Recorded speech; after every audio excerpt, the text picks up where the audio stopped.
In this video, we will briefly consider research designs that can be typically found in management research.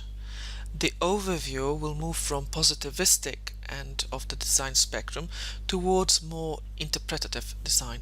Let's begin with experiments. At the far end of the positivistic spectrum lie true experiments. These are very rare in business and management because they require a level of control that is not achievable when dealing with management phenomena.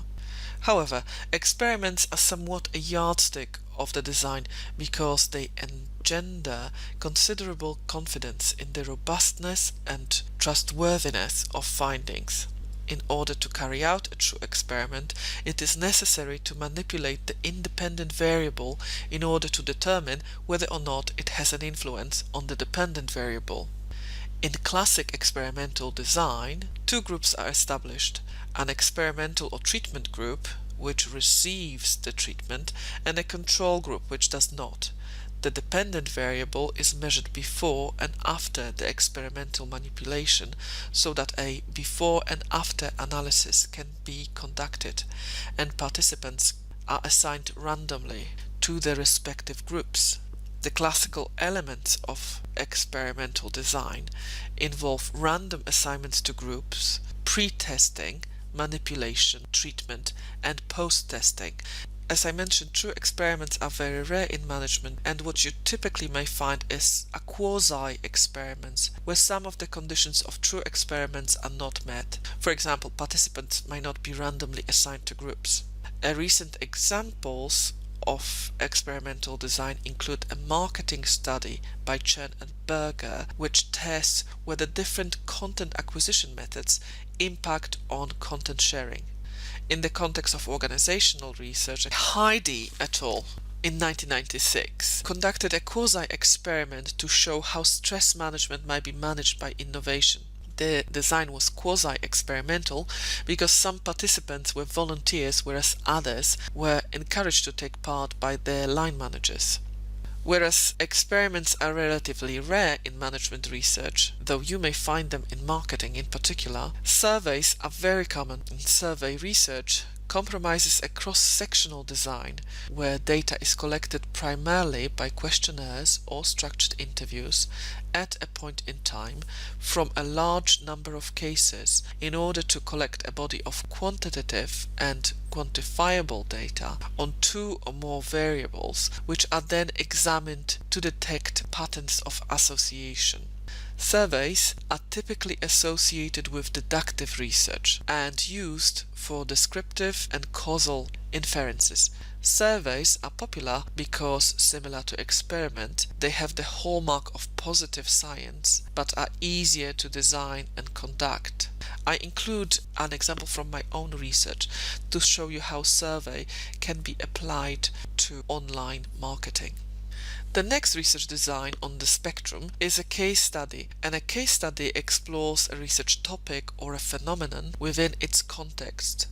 In management authors frequently equate case study and an organization, but some authors argue that case is a phenomenon rather than a setting or unit of analysis. For example, Czarniawska draws this distinction and says that you do not analyze a case of Ford, but you may analyze a case of lean manufacturing, which can be found in the context of Ford. Case studies can fall either within more positivistic or more interpretativist spectrum, and the example of a positivistic case study is Eisenhardt and her work, which tends to look for general theories and generalizations in case studies. On the more interpretative spectrum, you may find Goya and their approach to case studies. I have included an example of Margaret Fletcher's work to show how case studies are used in the context of international entrepreneurship. Ethnography is one of the earliest qualitative research designs, and its origins lie in anthropology.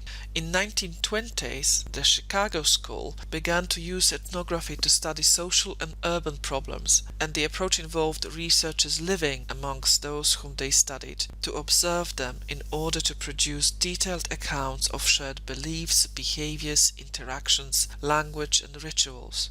Ethnographers are interested in study of people in groups, and similar to case studies, there is a range of ethnographic approaches which vary from the more positivistic in flavor to the more interpretive and critical ones. For example, realist ethnography assumes a level of objectivity and factual reporting where standardized categories might be used to report on practices, customs, routines, norms, artifacts, and symbols.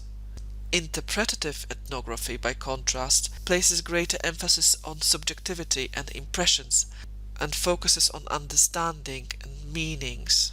I have included an example of a recent article by Jacobi et al., which uses ethnography to provide insight about advertising agency and planning within that agency.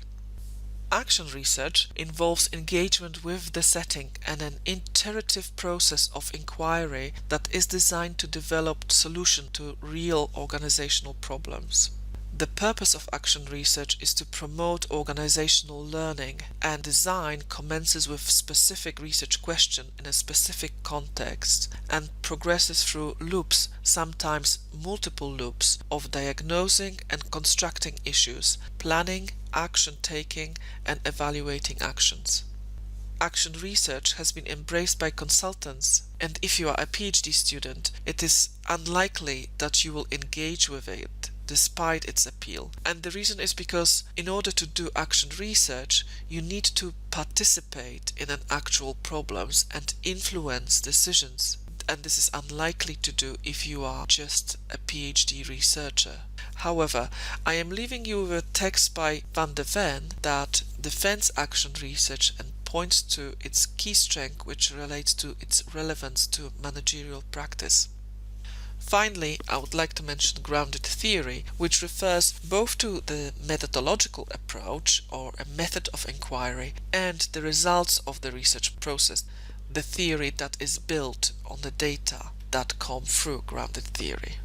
This method has been developed by Glaser and Strauss in the 60s as a response to an extreme positivism, because they believed social science requires different philosophy than natural science and that an interpretative approach to social science is needed. Grounded theory reflects principles of analytic induction and was developed as a process to analyze, interpret, and explain meanings and social factors to make sense of everyday experiences. Grounded theory in actuality is a combination of inductive and deductive approach, where the process of data collection, analysis, and development of finding process in a parallel fashion and simultaneously. As you develop analytical codes, you reorganize data, collect more data to create new categories, etc., etc.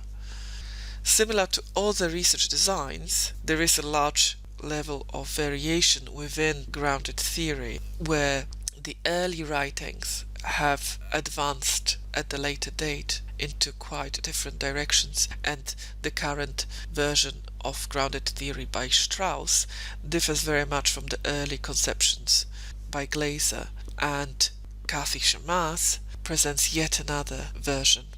I am leaving you with an article produced by Sotheby for Academy of Management Journal that shows some